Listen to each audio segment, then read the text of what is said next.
Alléluia. Il est digne de louange et d'adoration, notre espérance. Alléluia. Asseyez-vous s'il vous plaît. Amen.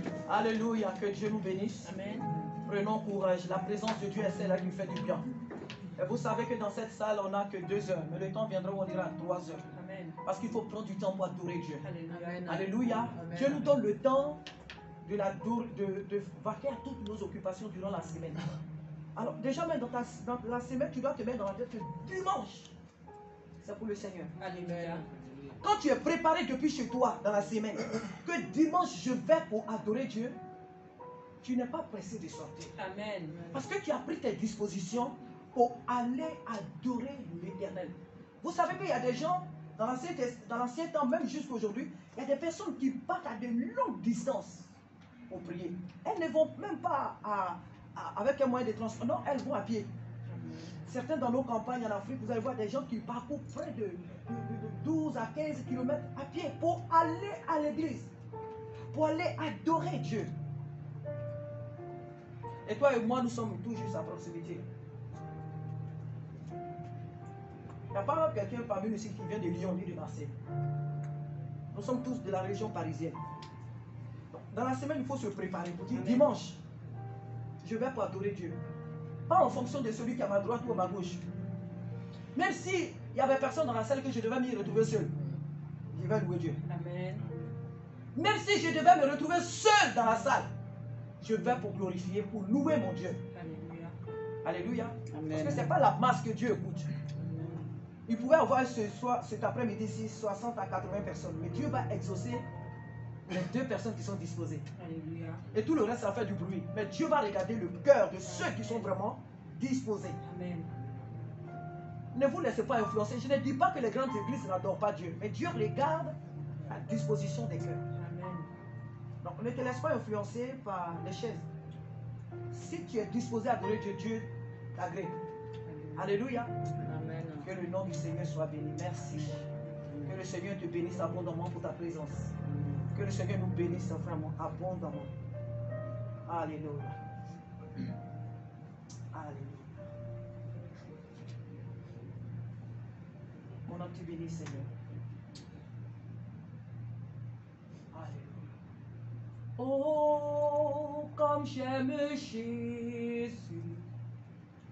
Oh, comme j'aime Jésus. Oh, comme j'aime Jésus, car il m'a tant aimé. Oh, comme j'aime Jésus. Oh, comme j'aime Jésus. Oh, comme j'aime Jésus, car il m'a tant aimé. Pour moi, il est si merveilleux et je l'aime. Pour moi, il est si merveilleux et je l'aime. Pour moi, il est si merveilleux et je l'aime, car il m'a tant aimé. Alléluia. Amen. Si tu es conscient que Jésus t'aime, les hommes même peuvent te rejeter, mais tu es en paix. Amen.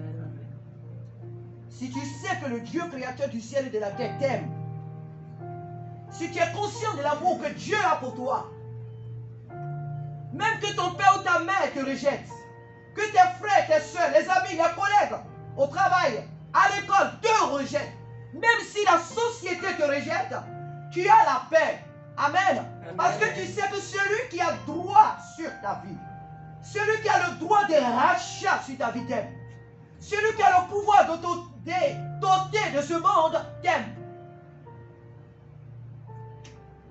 Alors, si les hommes ne nous aiment pas ou qu'ils ne m'aiment pas, moi Dieu m'aime. Amen. C'est là que se trouve ma force. Alléluia. Alléluia. Cependant, tu peux être l'aimé du monde. Et je ne dirais pas si Dieu ne t'aime pas. Mais Dieu ne t'aime pas, je vais mettre ça sur le compte du péché, puisque le péché nous sépare de Dieu. Amen. Et si tu es dans le péché, malgré l'amour que le monde peut t'offrir, va manger même avec la reine Élisabeth tous les jours. Mais si ta vie n'est pas conformité avec la parole de Dieu, tu es en danger. Alléluia. Alléluia. Amen. Que Dieu soit béni. Cet après-midi, frères et sœurs, pour notre message, pour les 30 minutes qui nous restent, nous allons prendre le livre de Marc. Marc chapitre 16 et 17. Alléluia. Le livre de Marc chapitre 16 verset 17. Seigneur, je veux te bénir et je veux te glorifier pour ce moment de partage. Saint-Esprit, viens et donne la part qui me revient. Donne la part qui revient à mon frère et à ma soeur. Seigneur, viens, donne-nous la révélation, ô Dieu de gloire, qui est caché dans ce message. Parle-nous, Papa, nous te supplions. Enseigne-nous, Père, nous te supplions. Seigneur, que cette parole prenne toute sa place dans nos vies. Qu'elle forme chaque jour, chaque nuit en nous la personne de Jésus-Christ. Qu'elle détruise tout caractère, tout comportement, toute attitude, Père, qui ne sont pas à toi. Que cette parole cet après-midi vienne ôter du dessus de nous le joug étranger. À toi la gloire, Saint-Esprit. À toi la gloire. Parle maintenant, Père, nous t'écoutons au nom de Jésus-Christ. Amen. 16. Marc chapitre 16, verset 17. Alléluia. Amen, amen. Marc 16, 17, je lis la parole. Voici les miracles qui accompagneront ceux qui auront cru. Amen. Amen, amen. 16, 17 à 18. Amen. Excusez-moi, je n'ai pas mis le 18. Marc 16, 17 à 18. Voici les miracles qui accompagneront ceux qui auront cru. En mon nom, ils chasseront les démons. Ils parleront de nouvelles langues. Ils saisiront des serpents. S'ils boivent quelques breuvages mortels, il ne leur fera au point de mal.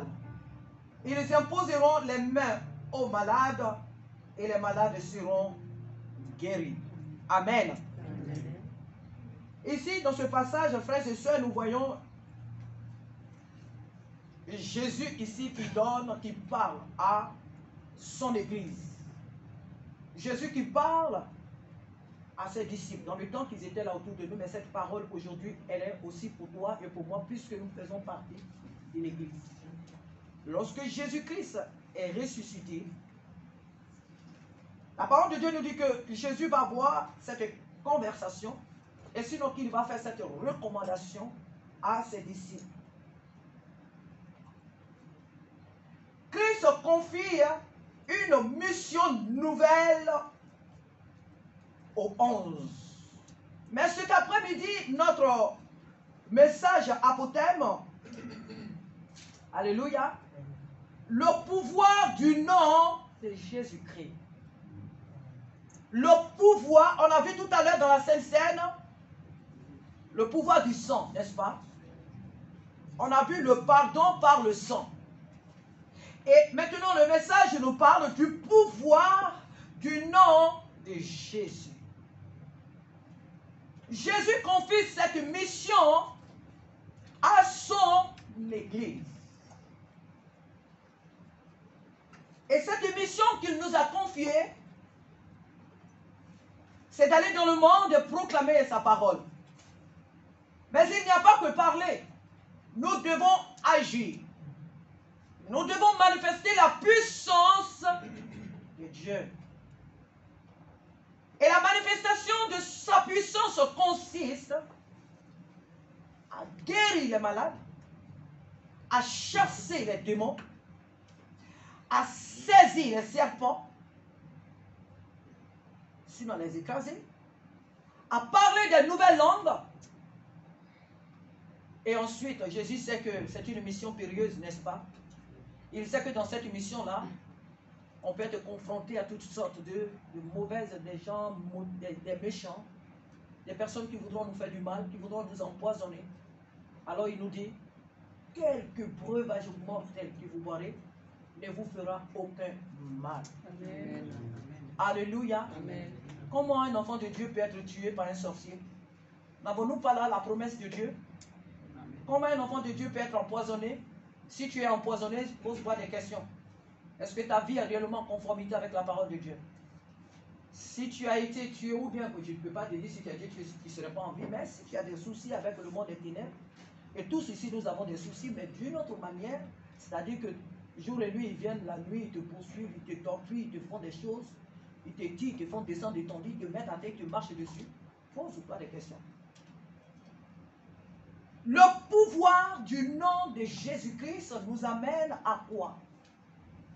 D'abord, Jésus commence, il dit, voici les miracles qui accompagneront. Jésus ne nous demande pas ou ne nous dit pas de chercher les miracles.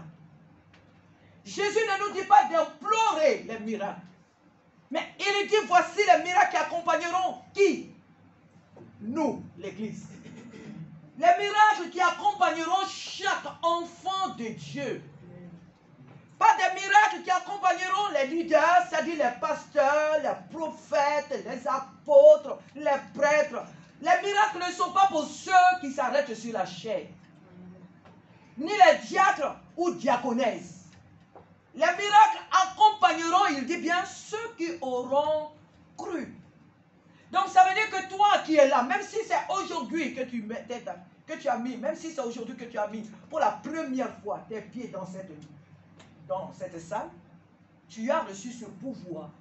Parce que si tu ne crois pas, tu ne peux pas venir. Si tu ne crois pas que Jésus est ton sauveur, tu ne viendras jamais à une invitation. Tu ne mettras jamais ton pied à l'église, à moins que tu sois un hypocrite ou une hypocrite. Alléluia. Mais nous tous qui nous réunissons dans la maison de Dieu, c'est parce que nous avons cru. C'est parce que nous croyons que Jésus-Christ est notre Père, que Jésus-Christ est notre Sauveur, que Jésus-Christ est le Fils béni de Dieu, que c'est par lui que nous avons la vie. Et qu'en dehors de lui, nous n'avons pas de vie. Car la Bible nous dit, celui qui a le Fils a la vie. Et celui qui n'a pas le Fils n'a pas la vie. Et la colère de Dieu demeure sur lui. Donc, à partir du moment où nous avons cru, les miracles doivent nous accompagner. Tu n'as plus besoin, lorsque tu es malade, de forcément appeler ton leader. Bien sûr, je ne dis pas que tu n'es pas appelé. Mais c'est-à-dire pour chaque besoin que tu as, pour chaque épreuve que tu as dans ta vie, tu n'es plus amené à penser que si le pasteur ne prie pas pour moi, jamais je ne vais recevoir la guérison. Si je vais quelque part et que quelqu'un me met des poisons dans la nourriture, je vais mourir. Mais attention, je vais mettre sur ce point une parenthèse. Si tu es conscient que la nourriture a été empoisonnée, ne la mange pas. Si tu la manges, alors que tu sais qu'elle a été empoisonnée, tu es en train de tenter Dieu. Et tu risques de mourir. Amen. Il est là question de quelqu'un qui ne sait pas. On m'a invité quelque part, je vais, mais la nourriture a été empoisonnée, moi je ne sais pas, je la mange. Je suis un enfant de Dieu, je prie avant de manger un repas. Amen. N'est-ce pas? Donc même si je mange cette nourriture, je n'aurai aucun mal. Ça ne me fera rien du tout. Peu importe la puissance du poison, ça ne me fera absolument rien du tout. Amen. Parce que Jésus est en moi. Amen. Amen. Alléluia. Amen. Les miracles qui doivent nous accompagner chaque jour, c'est de cela que Jésus, ce sont ces miracles que Jésus nous montre cet après-midi. Il dit que voici les miracles qui accompagneront ceux qui auront cru. Donc pour que les miracles t'accompagnent, il faut premièrement croire. Il faut croire. Mais croire en qui? Pas croire aux miracles, mais croire en l'auteur des miracles. Croire en la personne de Jésus-Christ. Et ensuite il dit, en mon nom, pas au nom d'un pasteur ou d'un prophète, mais en mon nom. Donc ce qui veut dire qu'il est l'auteur, il est l'essence, il est la source de tous ces miracles. Et que sans lui, ces miracles ne pourront pas être faits. Il dit, en mon nom, ils chasseront les démons. Tu as le pouvoir de dire à un démon qui te fatigue, hey, va loin de moi au nom de Jésus. Amen. Tu dis, Satan, va loin de moi. Tu n'as pas besoin de connaître le nom de ce démon-là. Amen. Tu t'en fous de son nom. Alliez-toi de moi au nom de Jésus. Alléluia. Le nom de Jésus est une puissance. Alléluia. Alléluia. Alléluia. Si tu es fatigué, tourmenté par un esprit quelconque, Si c'est la nuit, comme la nuit, c'est la nuit, ils aiment agir. Si c'est la nuit, que tu sens des présences dans ta chambre ou dans ta maison, lève-toi avec puissance. Dis tout simplement au nom de Jésus, esprit impur, sortez de ma maison. Je ne vous fais pas ici. Amen. Vous n'êtes pas mes partenaires. Mon partenaire, c'est le Saint-Esprit. Alléluia. Sortez de ma maison au nom de Jésus. Le nom de Jésus, pas au nom de ma mère. Il y a des gens, quand ils sont poursuivis ou bien ils ont des problèmes. Ah, papa, ah, maman. Non. Jésus. Alléluia. Au nom de Jésus. Mais il dit, nous chasserons les démons. Mais les démons peuvent représenter toutes sortes de problèmes, puisqu'ils sont à la base de tout ce qui est mauvais. Les démons peuvent être des pensées. Chasser les démons. Ça peut être les pensées mauvaises qui sont en toi.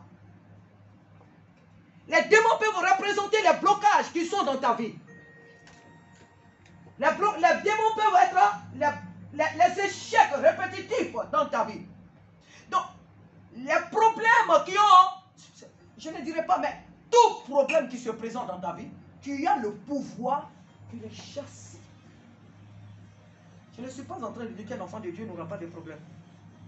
Mais tu as désormais le pouvoir sur toutes ces choses. Ensuite, il dit quoi? Il dit, ils chasseront les démons. Ils parleront de nouvelles langues. Waouh! La Bible nous dit, si quelqu'un est en Christ, il est une nouvelle création. Les choses anciennes sont passées. Et voici que toutes choses sont nouvelles. Donc, ils parleront de nouvelles langues. On ne veut pas seulement dire parler en langue baptisée du Saint-Esprit. Oh, rien baba shekere konta. Ce n'est pas de cela qu'il est question. Ils parleront de nouvelles langues, bien sûr. Mais désormais, le langage change. Ils n'ont plus le langage des païens. Ils parleront de nouvelles langues. Avant, quand j'étais du monde, je parlais comme les païens. J'agissais comme des païens. Maintenant que je suis devenu enfant de Dieu, mon langage change. Dans mon langage, il n'y a plus de je ne peux pas, je n'arriverai pas, je ne suis pas, oh, peut-être. Tout ce qui est négatif, désormais, je me débarrasse de cela. Amen. Je suis positif. Même quand je vois que c'est mauvais, même quand mes deux yeux là me montrent que la situation elle est compliquée, mais mon langage, ma parole désormais dit, je peux tout par celui qui me fortifie. Amen. Je peux le faire. Je peux y arriver. La situation me montre le contraire de ce que je crois, mais moi, je sais qu'en tant qu'enfant de Dieu, mon Dieu est grand pour m'amener là où mes yeux me disent que je ne peux pas aller. Amen. Non, moi je pourrais faire cela. C'est ça. Ils parleront de nouvelles langues. Amen. Ce n'est pas seulement le parler en langue. Mais ils parleront de nouvelles langues. Des langues célestes, les langues de Dieu. Et ensuite, il dit quoi? Ils saisiront les serpents. Dieu ne nous a pas dit d'aller prendre les serpents. Comment? Je peux saisir ça avec la main, n'est-ce pas? Saisir les serpents ne veut pas dire qu'on voit des serpents, il faut aller les saisir. Comme ça, de manière physique. Le serpent est le symbole du mal. Nous savons que dans le jardin d'Éden, c'est le serpent. Le diable s'est matérialisé en cet animal et il a tenté Adam et Ève. Donc depuis ce temps, l'animal en tant que tel que nous voyons n'est pas, en soi-disant, n'est pas démoniaque. Mais il est la personne que le diable s'est choisi pour nuire à l'être humain. Le serpent. Donc ils saisiront des serpents, veut dire que si quelqu'un a peur, est-ce qu'il peut saisir un serpent? Il ne peut pas. Il faut saisir un serpent. Ceux qui saisissent les serpents, c'est des personnes qui n'ont pas peur. Donc quand la Bible dit ils saisiront des serpents, ça veut dire qu'ils ne reculeront devant rien. Ils ne reculeront en tant qu'enfants de Dieu, devant des situations, devant des épreuves. Tu n'iras pas te cacher. Tu ne fuiras pas. David n'a pas fui devant Goliath. Alléluia. Amen. Un enfant de Dieu ne fuit pas devant le diable. C'est ça, ils saisiront des serpents. Ils ne fuiront pas parce que le serpent a du venin. Le serpent est dangereux. Chacun de nous ici peut avoir peur du serpent, n'est-ce pas? Mais quand la Bible parle ici du serpent et nous parle du saisir, ça veut dire que devant les épreuves, devant les difficultés, toi, l'enfant de Dieu, tu te dresses. Et tu dis à l'ennemi, moi, nul ne tiendra devant moi tant que je vivrai. Aucune situation ne me fera fuir. Aucune épreuve ne me mettra à terre. Et même si je tombais, mon Rédempteur me relèvera. Alléluia. Alléluia. Ils saisiront des serpents, veut dire qu'ils affronteront les épreuves. Ils ne fuiront pas. Ils ne fuiront pas les épreuves, les difficultés, mais ils vont les affronter. Et ils vont vaincre. Ensuite, il dit, s'ils boivent quelques breuvages mortels, il ne leur fera point de mal. S'ils boivent quelques breuvages mortels. Et c'est pourquoi tout à l'heure je parlais de l'empoisonnement. Il y a des gens qui aiment empoisonner leurs amis. Vous savez, pour tout homme, même si je voulais dire les jeunes, mais c'est partout. Hein. À un anniversaire, quelqu'un peut t'inviter, il met quelque chose dans ton truc pour te nuire.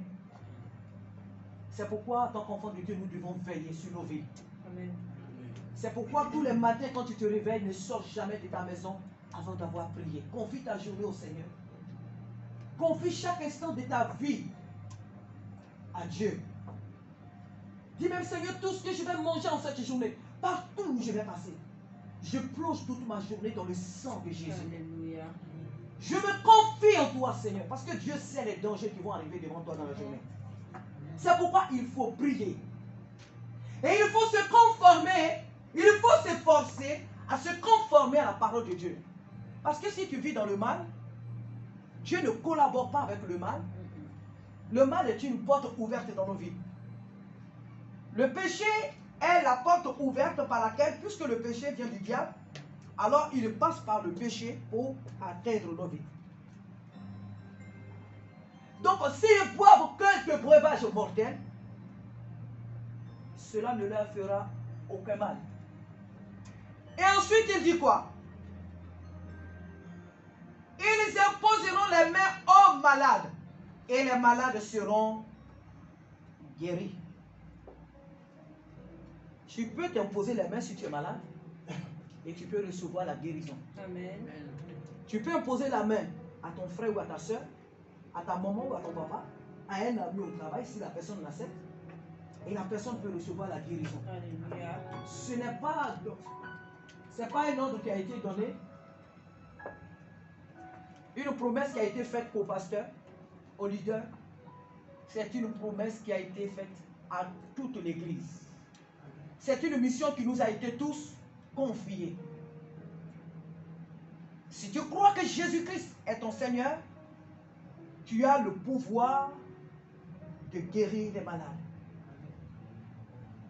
Le nom de Jésus est une puissance. Luc 10, 19 encore nous dit, voici, je vous ai donné le pouvoir de marcher sur les serpents, sur les scorpions et sur toute la puissance de l'ennemi, et rien ne pourra vous nuire. C'est par le nom de Jésus que nous avons la victoire. C'est par le nom de Jésus que nous sommes devenus enfants de Dieu. Nous allons prendre le livre de Matthieu. Matthieu chapitre 28. Jésus nous dit ceci. Matthieu 28, 18. Pour ceux qui ne connaissent pas, si vous ne pouvez pas trouver, ce n'est pas grave. Jésus s'étant approché leur parla ainsi. Tout pouvoir m'a été donné dans le ciel et sur la terre. Tout pouvoir m'a été donné dans le ciel et sur la terre. Si tu as accepté Jésus comme ton Seigneur et ton Sauveur, mon cher ami, tu es protégé. Amen. Tu es en sécurité. Quand on prêche la parole de Dieu, j'aimerais bien qu'on écoute bien pour ne pas traduire les choses à la manière humaine. Parce que l'enfant de Dieu, la Bible dit que quiconque voudra vivre pieusement sera persécuté. Du moment que nous avons accepté Jésus, nous sommes en guerre avec le monde des ténèbres. Nous aurons des épreuves. Nous aurons des difficultés. Mais Dieu veut nous dire par là. Jésus est en train de nous dire, au milieu de toutes les épreuves que nous pouvons avoir dans ce monde, lui, il est avec nous. Il est en nous. Amen. Et par lui, nous avons déjà la victoire. Alléluia. Même si peut-être la victoire, tu ne la vois pas là. Même quand tu as déjà mis même en prison, à cause de l'évangile, sache que tu as la victoire. La victoire dont Jésus-Christ nous parle n'est pas forcément celle que nos yeux voient. Elle est spirituelle. Parce que pour que tu aies la victoire dans le monde naturel, il faut d'abord l'acquérir dans le monde spirituel. Amen. Alléluia. L'apôtre Paul pouvait dire, je ne donnerai pas cette référence, ni la mort, ni la vie, ni le présent, ni l'avenir, ni les choses présentes, ni les choses à venir. Rien ne pourra nous séparer de l'amour de Jésus. Amen. Rien ne pourra nous séparer de l'amour de Dieu manifesté en la personne de Jésus-Christ. Nous sommes des enfants chéris de Dieu. Estime-toi heureux. Amen. Tu es béni de Dieu. Amen. Et si Dieu t'a béni, qui te maudira? Si Dieu t'a élevé, qui t'abaissera? Si Dieu t'a honoré, qui t'humiliera encore? Peu importe ce que les hommes font, peu importe ce que les hommes disent de toi, peu importe ce que les hommes pensent de toi, si Dieu t'a béni, qui te maudira? Celui qui t'a créé, s'il t'a élevé, qui peut encore t'abaisser? Personne. Alors crois en l'amour de ton Dieu. Nous sommes des enfants de Dieu. Connais ton identité. Sache que Dieu t'a donné le pouvoir de vaincre tes ennemis. Amen. Sache que Jésus-Christ t'a donné le pouvoir de vaincre Satan. Satan est déjà dépouillé. Colossiens 2,15, je crois. L'acte dont les ordonnances nous condamnaient, il l'a éliminé. Il a cloué à la croix. L'acte dont les ordonnances nous condamnaient. Jésus-Christ est là pour faire quoi? Il a effacé, il a éliminé. Je peux dire tout ce que je veux. Amen. Amen. Et il a fait quoi? Il a cloué à la croix en quoi? Alléluia. Il a dépouillé les dominations, les autorités. Il les a livrées en spectacle en triomphant d'eux par la croix. Sinon, triomphant d'elles par la croix. Jésus-Christ nous a affranchis. Jésus-Christ nous a sauvés. Jésus-Christ nous a libérés. Nous ne sommes pas des n'importe qui. Nous ne sommes pas des n'importe qui. Nous avons le pouvoir de Jésus-Christ, le mandat de Jésus-Christ avec nous. Nous sommes des dominateurs ni des dominés. Nous sommes des chefs. Jésus-Christ nous a donné en son nom le pouvoir de guérir les malades. Même si quelqu'un a un cancer en phase terminale, tu peux prier pour cette personne. Elle peut recevoir la guérison selon ta foi. Le Covid là, qui arrive, Covid partout. Il y a beaucoup de chrétiens qui ont prié et des malades de Covid ont été guéris. Il n'y a pas de maladie que Jésus ne peut guérir. Ça n'existe pas. Il n'y a pas de cas impossibles avec Jésus-Christ. Les cas impossibles pour les hommes sont possibles pour notre Dieu. Alléluia. Il est le Dieu de toutes possibilités. Alléluia. Ce soir, cet après-midi, frères et sœurs, sachant que le nom de Jésus-Christ est en lui et par lui seul, nous avons tout pouvoir sur le monde des ténèbres. Quelle que soit la situation qui se présente devant toi, dis-toi que tu as déjà triomphé. Projette-toi déjà loin. Amen. Car Hébreux 11, pour finir, pouvait nous dire: oh, la foi est une ferme assurance des choses qu'on espère et une démonstration de celles qu'on ne voit pas. Sache que tu es victorieux parce que Jésus vit en toi. Sache que tu as reçu le mandat de Jésus-Christ pour vaincre les épreuves, les difficultés, toutes les attaques, toutes les manœuvres, toutes les manœuvres du monde des ténèbres. Jésus t'a donné l'autorité. Jésus t'a donné le pouvoir de dominer sur ce monde des ténèbres. Alléluia. Amen. Le nom de Jésus est une puissance. Au fini, je vais rendre ce témoignage. Il y avait une dame en Afrique qui, lorsque elle avait un petit problème, oh Jésus, et puis on dit Jésus venait. Vous savez, souvent quand on souffre, oh Seigneur, il y a quelque chose qui te fait comme ça. Ah mon Dieu, oh Jésus, c'est devenu un jeu. On ne prononce pas le nom de Jésus n'importe où, mais souvent nous tous on le fait. Et donc cette femme, lorsqu'elle avait un petit problème, oh Jésus, et Jésus venait. Parce que Jésus se dit que son enfant est en danger. Donc quand elle dit Jésus naît, il arrive. Effectivement, quand nous disons le nom de Jésus, il est là. Et donc, chaque fois que Jésus venait, il n'y avait rien de spécial. Et il ne faisait rien puisqu'elle n'avait pas de besoin. Et puis il est arrivé un jour où elle avait des sérieux problèmes. Mais des sérieux problèmes. Elle a crié Jésus. Jésus n'a pas intervenu. Parce qu'il s'est dit quoi? Ah ben c'est son habitude. Elle m'appelle toujours comme ça. Donc elle n'a pas de problème. Faisons attention avec le nom de Jésus. Le nom de Jésus est une puissance. Mais si tu vis dans le péché, le nom de Jésus n'agira pas. Amen. Si tu n'es pas dans la sanctification, tu vas appeler Jésus, Jésus. Satan même va se moquer de toi parce qu'il te connaît. Vous savez que le diable connaît chacun de nous ici. Bien sûr. Le diable connaît les véritables enfants de Dieu. Et donc, si tu n'es pas dans la sanctification, tu vas dire Jésus, Jésus, le nom de Jésus là ne fera rien. Parce que le diable va rester, il va rire de toi. Il dit, regarde-moi celui-là, regarde celle. Elle prononce le nom de Jésus alors que sa vie n'est pas encore formée avec la parole de Dieu. Que le Seigneur nous aide à vivre une vie de sanctification. Et que ce nom glorieux, ce nom puissant se manifeste dans nos vies de chaque jour. Alléluia. Que le nom du Seigneur soit béni cet après-midi. Nous avons le pouvoir de marcher sur les serpents, sur les scorpions. Nous avons le pouvoir d'imposer les mains aux malades au nom de Jésus. Nous avons le pouvoir de parler de nouvelles langues. C'est le pouvoir, c'est la mission que Jésus nous a donnée. Et ces choses nous accompagnent déjà. Soyons-en convaincus et soyons-en fiers car c'est Jésus qui nous a donné cette mission. Que toute la gloire lui soit rendue pour tout ce qu'il est. Car Jean 1 pouvait dire 12. Jean chapitre 1 verset 12 dit à tous ceux qui l'ont reçu, à tous ceux qui croient en son nom. La parole a donné le pouvoir de devenir enfant de Dieu. Lesquels sont nés, ni du sang, ni de la chair, mais de la volonté de Dieu. Alléluia. Amen, oui. J'ai une question. Oui. Mais si Jésus il guérit les malades, pourquoi il y a encore des malvoyants et des handicapés? Ah, merci beaucoup. Pendant la prédication, je n'aime pas répondre aux questions. Amen. Mais c'est pour te dire que si Jésus guérit et qu'il y a des aveugles, c'est parce que personne ne prie pour eux. Est-ce que tu as déjà vu un aveugle pour lequel quelqu'un a prié dans la rue et qui n'est pas guéri? Si on prie pour un malade et que le malade n'est pas guéri, soit la personne qui a prié n'a pas la foi, ou la personne pour qui on prie même n'a pas la foi. Tu comprends? C'est notre foi qui agit. C'est notre foi qui agit.